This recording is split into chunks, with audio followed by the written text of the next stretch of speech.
topics and opinions expressed in the following show are solely those of the hosts and their guests and not those of W4CY Radio, its employees, or affiliates.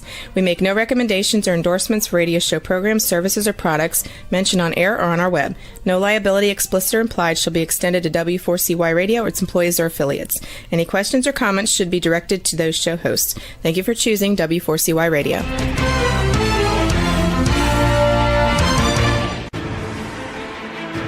What's working on purpose anyway? Each week, we ponder the answer to this question.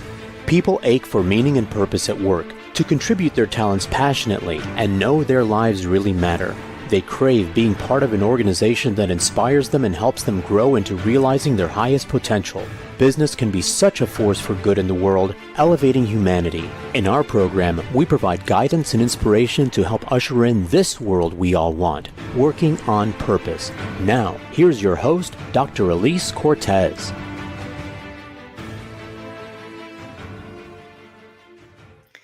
Welcome back to the Working on Purpose program, which has been brought to you with passion and pride since February of 2015. Thanks for tuning in this week. Great to have you. I'm your host, Dr. Elise Cortez. If we've not met before and you don't know me, I'm a workforce advisor, organizational psychologist, management consultant, logotherapist, speaker, and author. My team and I at Gusto now help companies to enliven and fortify their operations by building a dynamic, high-performance culture, inspirational leadership, and nurturing managers activated by meaning and purpose. Many organizations are not aware of how critical it is to invest in developing their leaders and managers, not just for their own effectiveness, but also to avoid burnout and keep them fulfilled.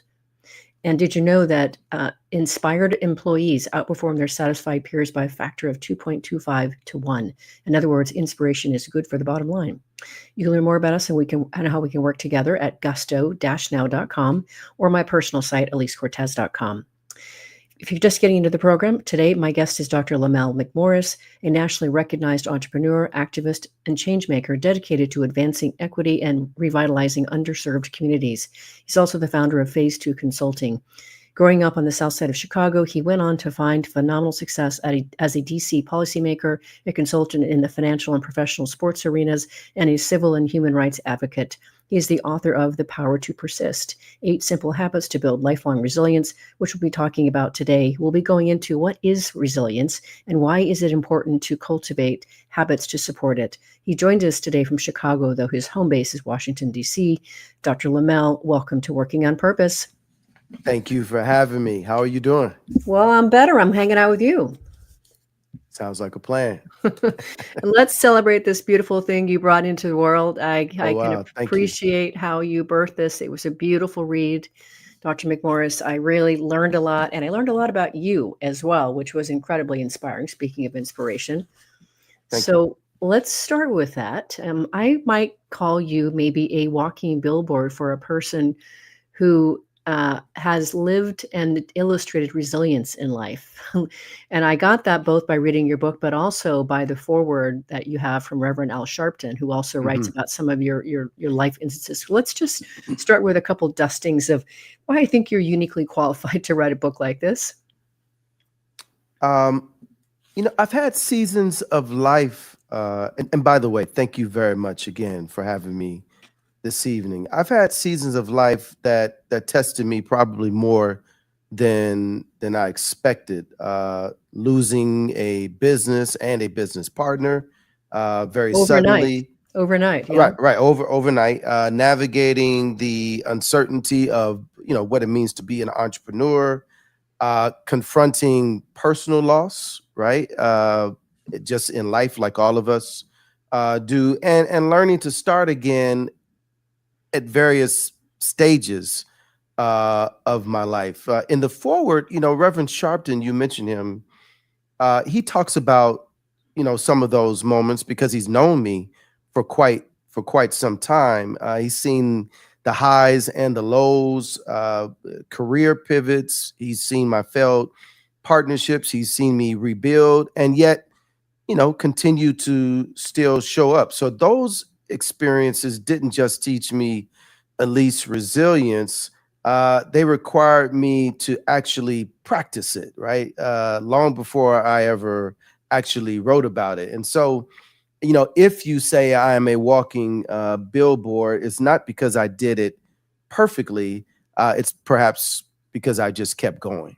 I also have to tell you how much I was endeared by your story of getting through college, and when the tuition came around, you were in the office, dialing for dollars, asking for people to help you. And I just really, I thought, how many people do that? How many people persist? How many people would just said, "Okay, I call uncle, I'll go."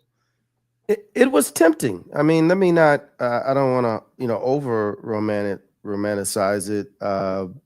There were times where it was exhausting to run around every semester and try to add classes and beg professors to let you in, and to sit in the vice president of financial affairs office every semester, and doing that process over and over. But it was also the people. There were people actually who were close to me who said, "Hey, why don't you just go home for a semester and then come back?" I did not want to do that because my fear was not finishing, and my biggest fear was disappointing my mother and my family. Strong motivations. Well, let's get into now from your vantage point, Lamell. What is resilience? How would you define it? Mm. Resilience is the ability to adapt, recover, and move forward when life, or if you're a leader, when leadership becomes unpredictable. It's not just bouncing back. It's actually bouncing forward and using adversity as this fuel to continue to grow. It is the closing of one chapter, if you will, I found, opens up and leads to another door, another chapter being open. And you have to have that mindset, right? That the door isn't just closed, but there's going to be an opportunity for a new door to open. And it's a skill that can be learned through intentional habits, not necessarily only a personality trait. I'm going to quote that: "Use adversity as a fuel to grow." That's one for the books, Lamell. Thank you. No worries. So this show has, as I said, been on air for a good more than 10 years, and it really is a place for people to come and individually grow and cultivate themselves, but also a place where leaders are coming to cultivate themselves and their organization. So I like how in your book you take on both individual resilience as well as organizational. You also talk about community as in other places, but let's just distinguish or situate individual resilience, how that's come to be and why that's important. Yeah, so life will always serve us, uncertainty. Life has a way of distributing, loss and transition and pressure, but also opportunity. Resilience helps us individually stay steady, think clearly, manage stress, and keep going when things get hard, but also keeps us moving in the good times.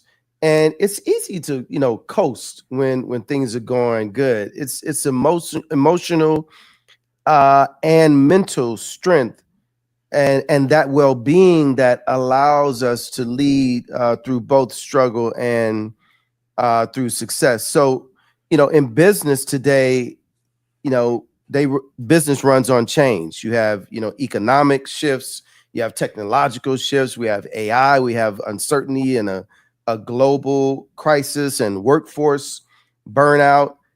Resilient leaders and teams adapt faster, they innovate more, and they recover more quickly from disruption. So you can be bent without breaking, if you will. And a resilient workforce actually and culture, fosters engagement, it fosters retention, and it fosters performance. But you have to have resilient individuals and leaders to help manage that change and foster that level of and that culture of performance. So something I read in your book that I just has really been sticking with me, Lamell, that I really like, and I just think it says so much, and it says a lot about you too. And you say in your book that if you started life on third base, it can be hard sometimes to tap into your resilience. Obviously, I've read your story, I read your book. I know that you didn't start on third base. Mm. And so your book is all the more important for anybody that who has started on second or third base or whatever it is, to be able to develop these things that life has maybe more naturally taught and given you lessons for. So I wanted to celebrate that idea of this, where people are starting from and working from in life that you so beautifully situate in your book. Yeah, it comes from a saying, at least that some people, woke up on third base and thought they hit a triple. Um, Right. Sometimes, and by the way, let me be very clear. There's nothing wrong with being born on third base. There's nothing wrong with having familial and even cultural and societal advantages because of how well your parents did in life and they've created. Uh, but even in that environment, right? Even in an environment where success abounds, and there's still a need to be resilient and not Mhm. become comfortable and learn how to survive and thrive, beyond your familial and cultural. But if you're me, and you're born on the south side of Chicago in an underserved area, without the family, wealth and generational wealth, then I am made and molded out of adversity. It is adversity and challenge that has propelled me to grow and strengthened me to become more resilient and know how to survive through the ups and through the downs. And so neither resilience is built in either circumstance. It just so happens that mine and many people like me, I'm now talking to you literally in my childhood home. My mom's upstairs. I'm in the basement of my childhood home. This Oh, is I actually love it. this is actually where we film our podcast by the same name of the book, The Power to Persist. Because my feeling is, if I'm going to ask Elise to come on and talk, or frankly to come here and talk about her resilient journey, I want to be able to do it in a place where mine authentically started. And so this place, of once perceived as challenge, once perceived as a place that it was underserved. It actually, now this is a full circle moment because I get to bring leaders and influencers and folks who've been successful and who've had to make it through resilience to a place where mine actually started. And so what was meant perhaps, and what sometimes is meant perhaps, at least to break us, actually ends up being the things that make us. Mm. And if I'm a billboard for anything, perhaps I'd like to be a billboard for that. Mm. One of my values is empowerment, Lamell. So that really speaks to me, that people listening would say, okay, these things that I think have been breaking me could actually really, really strengthen me and turn me on to something even more. I also want to celebrate this beautiful intentionality, that the way in which you host your show from the family home that you grew up in. And then Yes. just briefly, for people who don't know this, and one of the things I want to talk about later is the notion of reaching into other circles to help expand your thinking and also Mm-hmm. cultivate your resilience. For Mm-hmm. those of us who don't know what it really means to grow up in the south side of Chicago, what does that mean? Mm. Well, that means, in my environment, I had the constant daily threat of gang violence, uh, and perhaps even gang initiation. I had to walk past folks who are not just addicted but dealing drugs. I had to deal with alcoholism and just a sense of violent and a violent environment, if you will. Plenty of, which is one of the reasons why I started the effort to rebuild and invest in my neighborhood. Plenty of vacant lots, abandoned buildings. That was my environment. But I was never shaped by that. I was never defined, if you will, by that. At least when I was a kid, upstairs we had books like this, and I had these army men and cowboy men. I'm probably aging myself. They weren't like the cool GI Joe type men. They were the plastic men that had guns, and they were kind of stiff, and they were just there. You could stand them up, but I never pretended like they were fighting, and they were Native Americans, and they were cowboys, and they were army. I always chose one to be the president of the United States, and I would put them, the men, on the books in my house, and I would roll the books around like a motorcade. And I pretended like the furniture were the buildings in Washington, D.C., and one was the president and the rest were Secret Service men. And I was pretending like I was protecting, and I was going around Washington, D.C.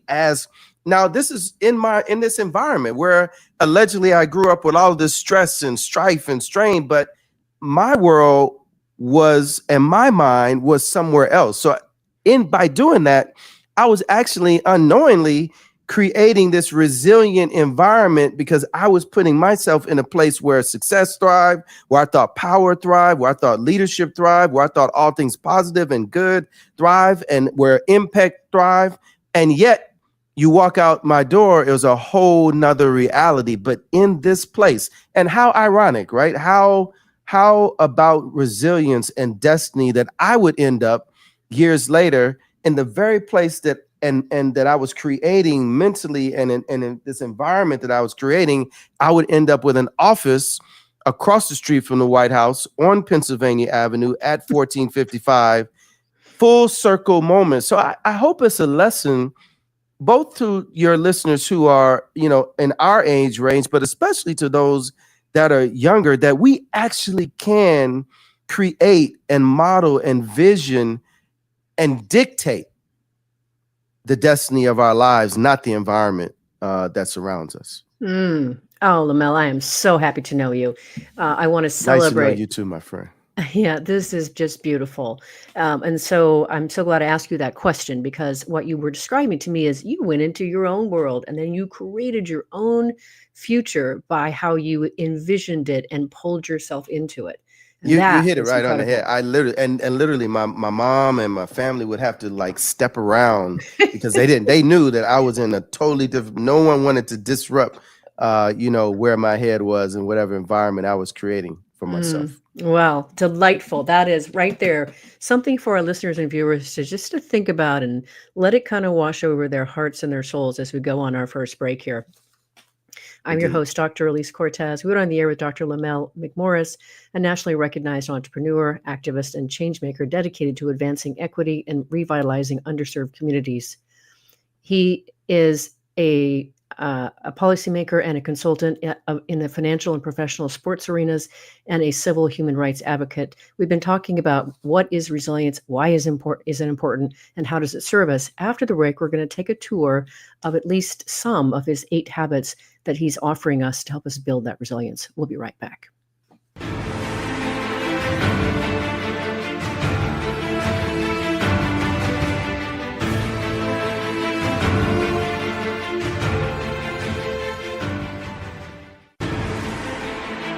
Dr. Elise Cortez is a management consultant specializing in meaning and purpose, an inspirational speaker and author. She helps companies visioneer for greater purpose among stakeholders and develop purpose-inspired leadership and meaning-infused cultures that elevate fulfillment, performance, and commitment within the workforce. To learn more or to invite Elise to speak to your organization, please visit her at elisecortez.com. Let's talk about how to get your employees working on purpose.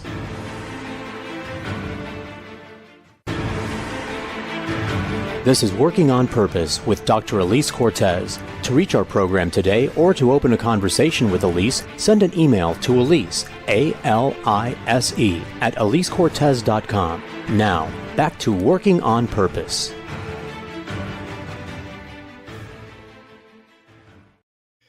Thanks for staying with us and welcome back to Working on Purpose. I'm your host, Dr. Elise Cortez, as I am dedicated to helping create a world where organizations thrive because their people thrive and are led by inspirational leaders that help them find and contribute their greatness.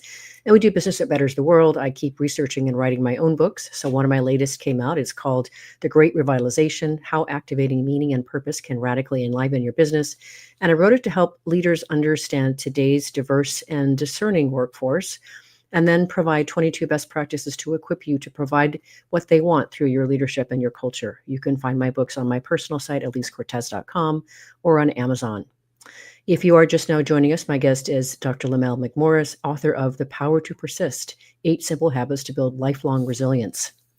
So I'd love for us to talk about as many of these 8 as we can, Lamell, and as the conversation takes us. Okay. And I thought what we could do is, describe a little bit about some of these habits and why they're important, situate them, and then offer just a few ways to build it. There were some that really spoke to me that I want to call out as well. But the first one that I want to talk about, of course, is attitude. And you do distinguish between optimists and pessimists. And of course, the optimists have a glass half full perspective, and optimists are more they focus more on the negative. And you say that you simply cannot maintain a negative outlook and poor attitude and expect to be resilient in the face of life's challenges.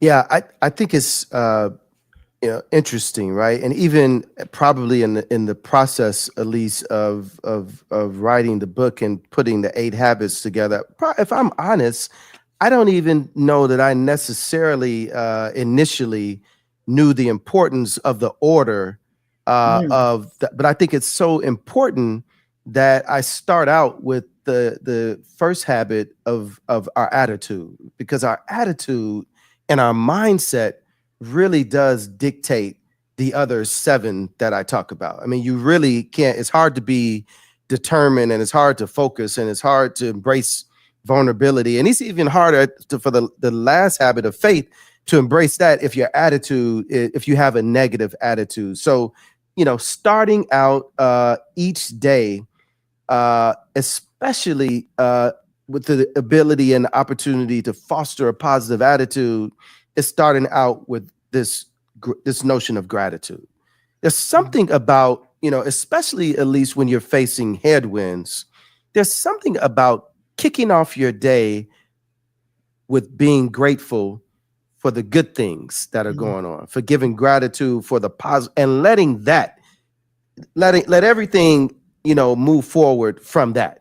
Right. So when headwinds come, you can still go back to how you started out that day with this attitude of gratitude. And so very practically, I suggest in the book, as you may note, that people start their day out with a gratitude journal. Yep. Just jot down just a few of the things at the start of your day of about what you are grateful. So I had a dinner with a friend of mine, and he is at least a global business leader.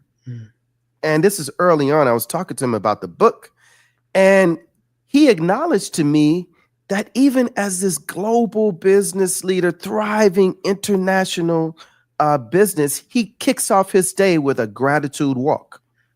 Love it.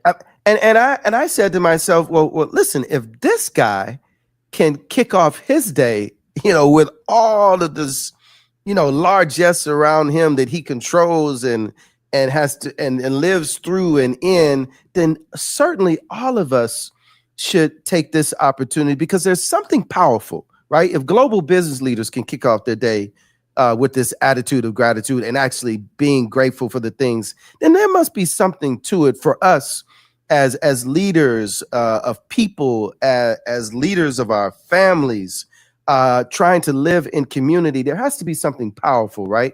With kicking off your day, being grateful with an attitude of gratitude that sparks this remarkable positive mindset that allows you to carry on through your day and face the ups and the downs, to look at them just the same, but to deal with all the headwinds that come away. And I found, watch this, I found that if you start your day off with this attitude of gratitude and you go into your day with this positive attitude, it's actually contagious.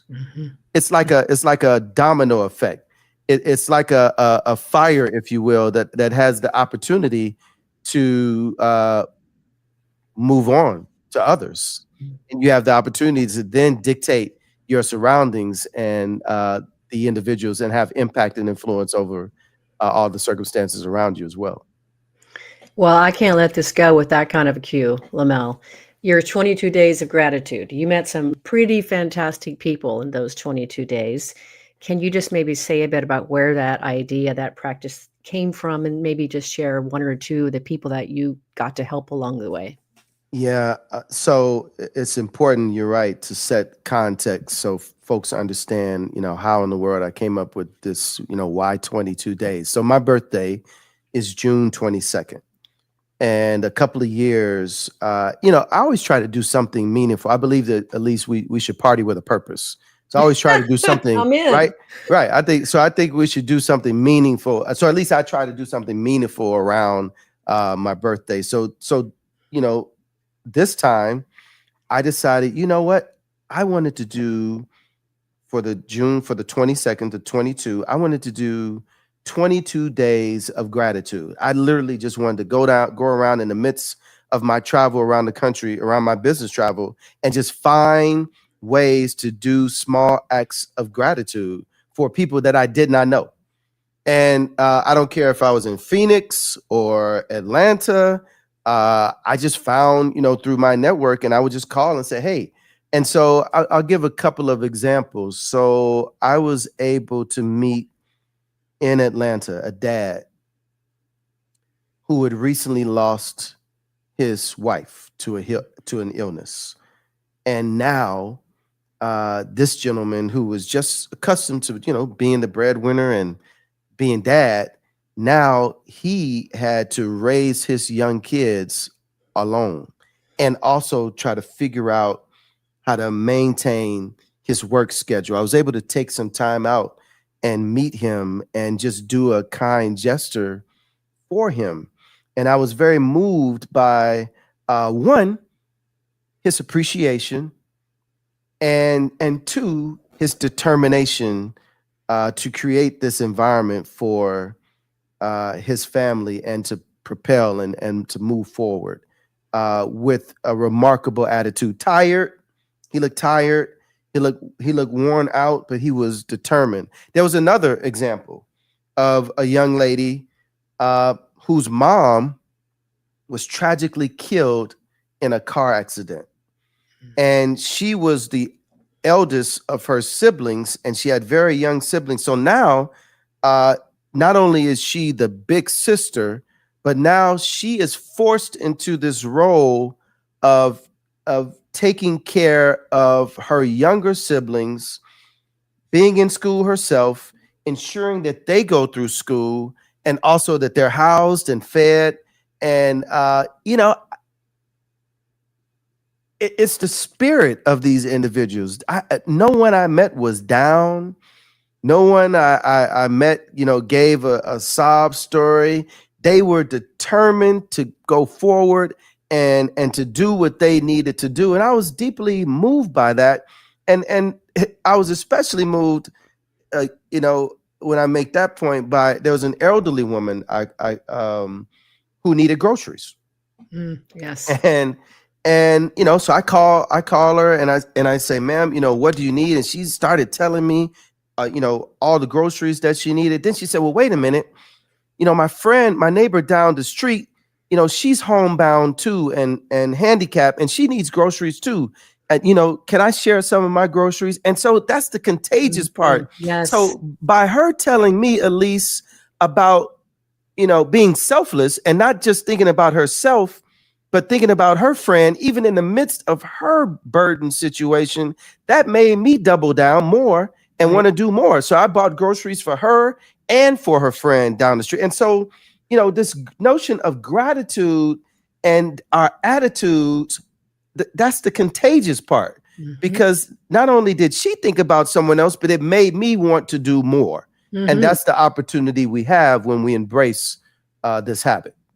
You're stepping into my jam, Lamell. So my whole world is I traffic in energy, really, because by activating meaning and purpose, that is what we're doing, is we're activating energy. And so now what we're doing is we're elevating the capacity for people to be able to give from this higher space, to persist, to go longer, to do more. And so this is how it all starts to overlap, and why I wanted to have you on the show. No, thank you. Yeah, and this is just gorgeous. And we want to positively infect people with this stuff, don't we? Absolutely.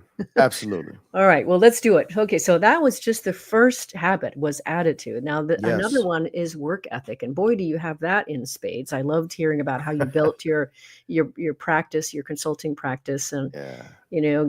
dragging yourself home at 10, 11 o'clock at night and getting up at 6 or whatever earlier out the Yeah. door, do it all over again. So Yeah. let's talk about work ethic. So, at least I operate from the standpoint that there are people that are, better looking than me. There are probably people that are smarter than me and taller than me. But I submit that very few people are going to outwork me, and that work ethic doesn't necessarily make me better or them less, but it does have the opportunity and the ability to separate us from others in a way that allows us to achieve our goals, to achieve our dreams, and yes, to even supersede through the highs and the lows. When headwinds come our way, it's that work ethic that being up when other people are asleep, that thing that makes you get up, early and stay later. That there's no substitute, for it. I've had some phenomenal models and examples of, what it means to work hard, which actually, is important, right?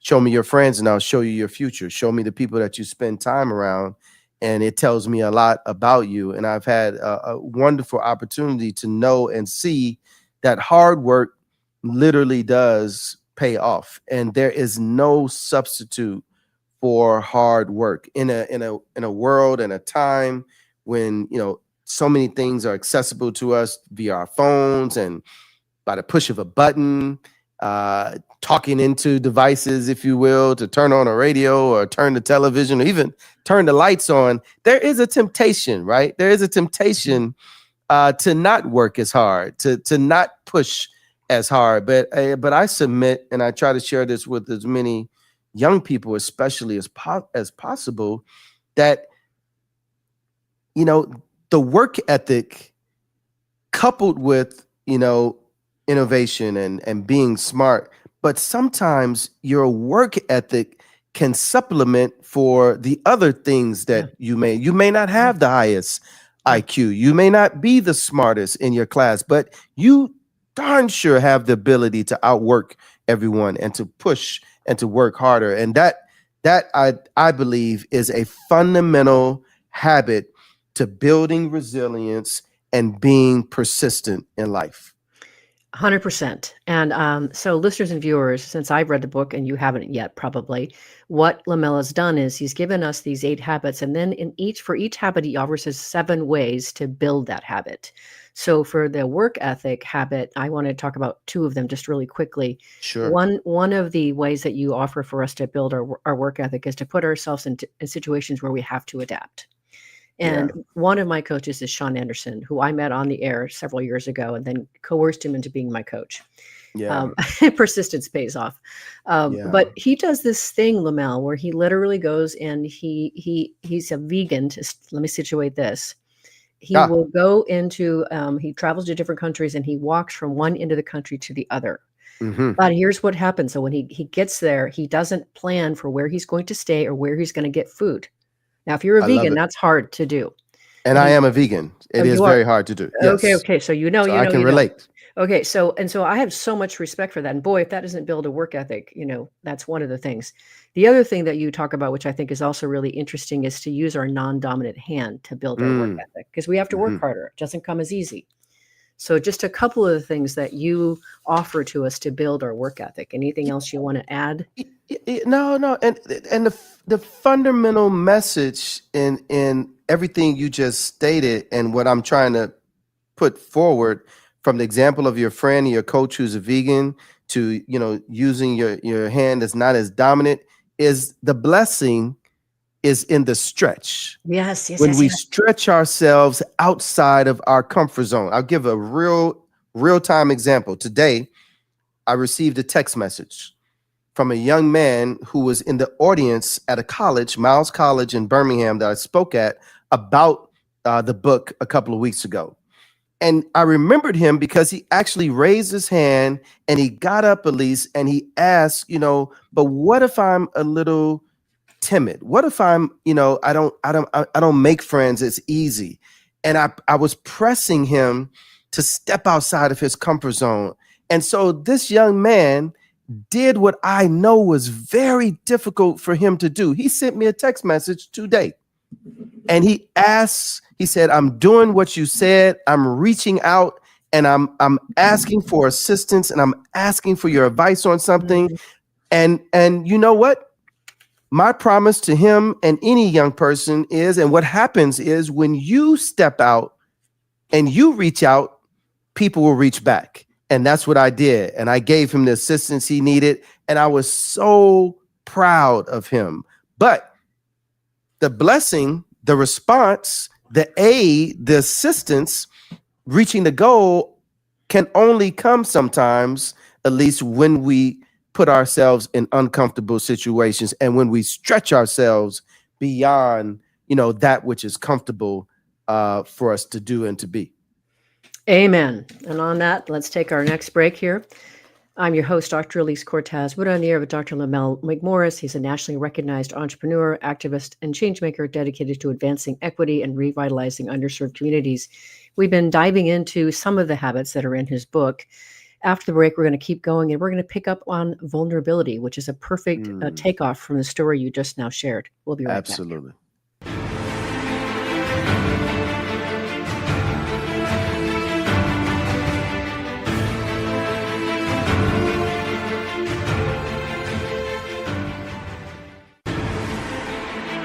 Dr. Elise Cortez is a management consultant specializing in meaning and purpose, an inspirational speaker and author. She helps companies visioneer for greater purpose among stakeholders and develop purpose-inspired leadership and meaning-infused cultures that elevate fulfillment, performance, and commitment within the workforce. To learn more or to invite Elise to speak to your organization, please visit her at elisecortez.com. Let's talk about how to get your employees working on purpose.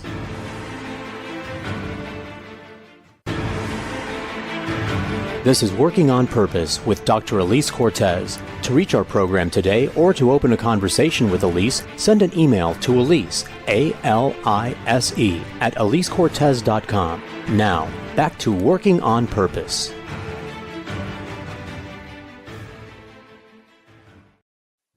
Thanks for staying with us and welcome back to Working on Purpose. I'm your host, Dr. Elise Cortez. As you know by now, this program is dedicated to empowering and inspiring you along your journey to realize more of your potential. If you want to learn more about how we can work together and learn about the Gusto Now Academy for leaders and individuals on various journeys alike, make your way to gusto-now.com and then navigate to the training tab and you'll find the academy there.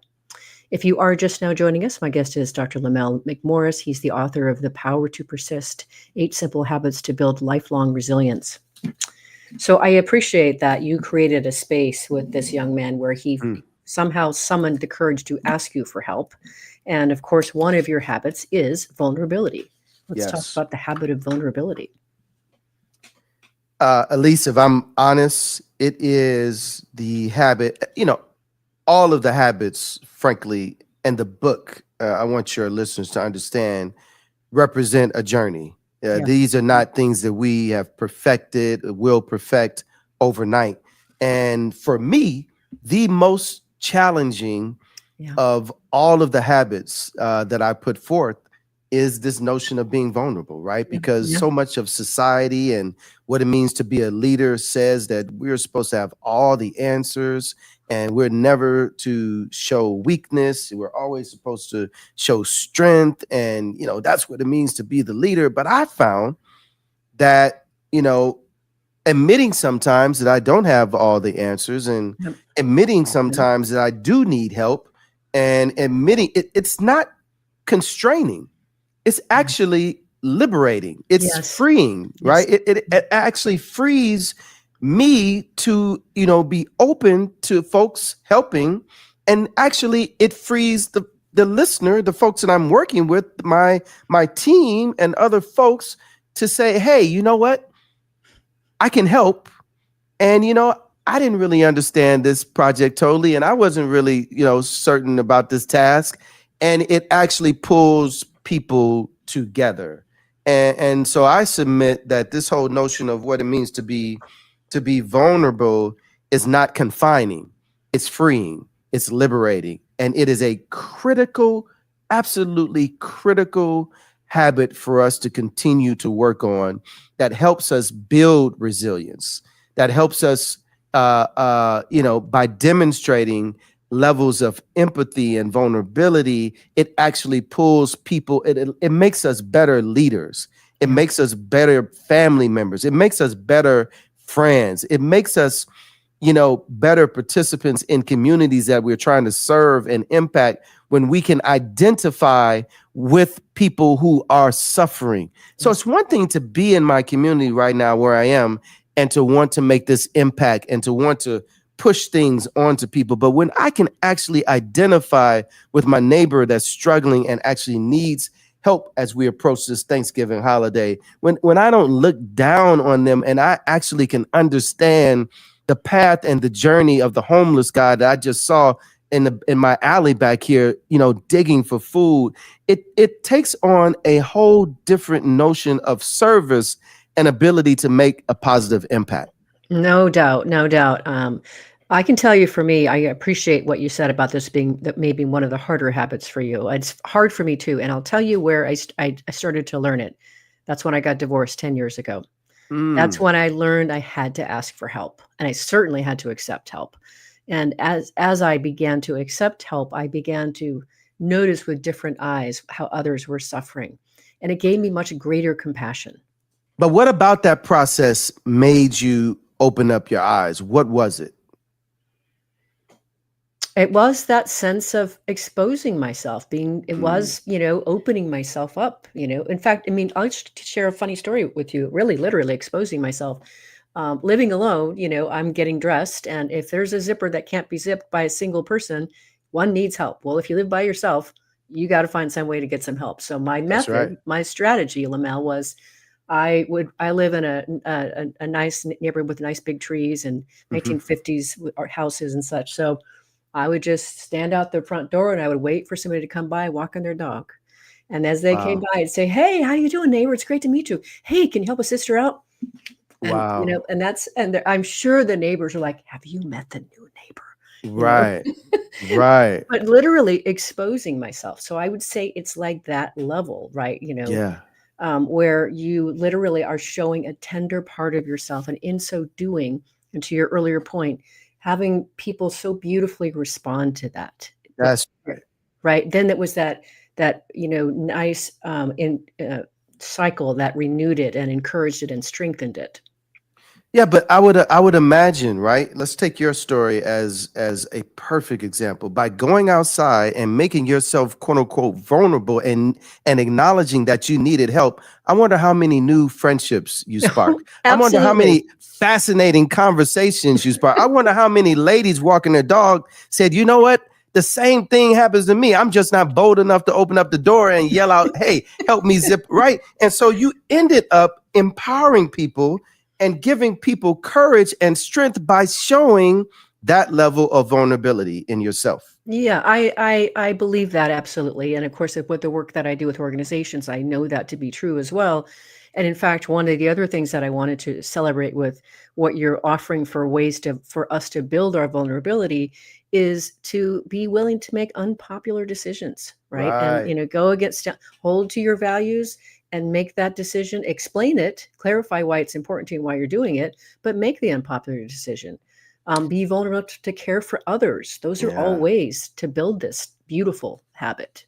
Yeah. We have. I'm authoring an op-ed now that actually talks about what it means to do just that, to stick to your values and make unpopular decisions in an environment where it's difficult, right? But when you stick to your values, then you can empower and you can make the positive impact and the change that you seek to make in this society. And this particular op-ed is going to be written, primarily to leaders in corporate America to encourage them to stick to their values in the midst of a climate that may actually be suggesting that they do otherwise. I want to read it. I want to celebrate it. It's on the way. Thank you. Okay. When it's ready, I'm happy to share it on social media as well. So whenever it's ready. Okay, now I would be absolutely remiss if I let you get off this show, Lamell, without us talking about the habit of faith. And Mm. I want to cue up where I'd love for us to at least start with this. And so Hmm. you say, what is faith? You say, what? One of my favorite verses in the Bible defines faith as the substance of things hoped for and the evidence of things not seen. Then you go on to say, I believe that the connection between faith and resilience takes place when you realize that you are the substance of things hoped for and the evidence of things not seen. Yes. Wow, that is incredible. Yes. At first glance, that this notion of faith, to talk about it in this business leadership context, makes people perhaps nervous and overly concerned that, I'm getting ready to go down this religious path. But in fact, at least I define an entrepreneur as someone that goes on top of this building, jumps off, and figures out what's going to happen on the way down. Yeah, that's exactly right. That's what we do. And that, my friends, is an example of faith, the ability to believe that you're going to make this business successful. You cannot see it, you cannot feel it, you cannot touch it, but you know that I'm working every day, I'm sacrificing for my family, and I know that this business, this project, this opportunity is going to work out, although I cannot fully see it. That is the faith that I'm talking about, the substance of things hoped for. I'm hoping that this is going to work out, and the evidence of things that I can't even see it, but I know it's going to happen. And I submit that on this road to resilience and this notion of being persistent, when you and I look in the mirror and determine that this isn't just some concept that's out there, when you and I determine that we are the substance of things hoped for, that we are the living, walking embodiment of faith, that, my friend, propels us to walk through any obstacle, any hurdle, any challenge that life brings us, when we know that we are the substance of things hoped for and the evidence of things not seen. You see why I just couldn't let you off the show without us talking I see why. And it is the last habit that I raised for a reason. And it's sandwiched that between attitude and faith, the other ones exist. And I think that's important. And just one of the ways that you offer for us to build our habit of faith is to listen to our intuition, to really honor that voice from within that is guiding us and telling us where to put that next foot. Yeah, we all have it, and our gut tells us, where we need to go and what we don't need to do more often than not, but it's just our willingness and ability to listen to it and to trust it. Right, and not ignore it, not stuff it down. And not ignore it. Lamell, I am so honored and delighted to know you. Now you can run from me, but you can't get away from me because I'm pretty fast. So you're stuck with me, in other words. I'm not trying to run. Okay, good. So this show is listened to by people around the world, and they are here to develop themselves, to grow into their higher versions, become better leaders. Yes. What would you like to leave them with? That this notion of resilience is not optional anymore. Yeah. It is a mindset and a set of habits that we must embrace. We are going through remarkably challenging and turbulent times.